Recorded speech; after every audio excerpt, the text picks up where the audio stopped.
Chennai speed news.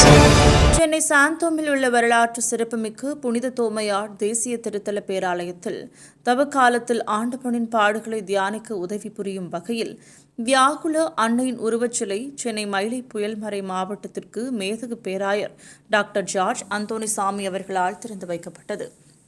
ஆலயத்தின் அதிபர் பங்கு தந்தை வின்சென்ட் சின்னதுரை உடனிருந்தார்.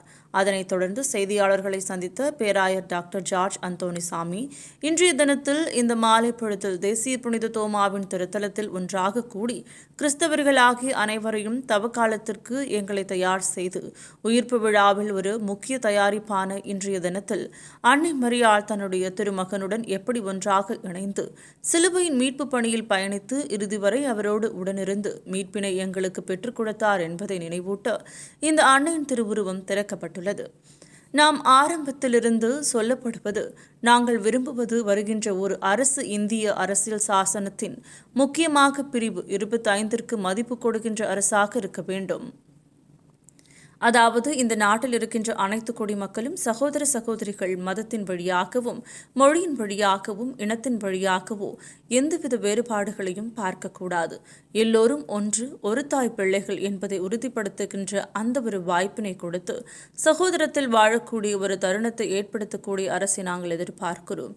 குறிப்பாக சொல்ல வேண்டுமென்றால் மதசார்பற்ற அரசு, மனித நேயத்திற்கு மதிப்பு தருகின்ற அரசு, மாநிலத்திற்கு தேவையான சுயாட்சி கொடுக்கின்ற அரசு அமைய வேண்டும் என்று கூறினார். பேராலய பங்கு தந்தையும் அதிபர் தந்தையும் ஆகிய பேரூர் திரு வின்சென்ட் சின்னதுரை, அவரோடு இருக்கின்ற ஃபாதர் வில்சன், ஏனைய குருக்களுக்கும் அருள் தந்தையர்களுக்கும் அருள் சகோதரிகளுக்கும் என்னுடைய நன்றியையும் பாராட்டுதலையும் தெரிவித்துக் கொள்கின்றேன். ஆன்மீக வாழ்க்கையில் நாம் எவ்வாறு யாகுல அன்னையை காட்டுகின்ற வழியில் நடக்க முடியும் என்பதற்கு இந்த அருமையான ஒரு இடம் உதவியாக இருக்க, இங்கு வருகின்ற அனைத்து கிறிஸ்தவர்கள் எல்லா பக்தர்களுக்கும் நான்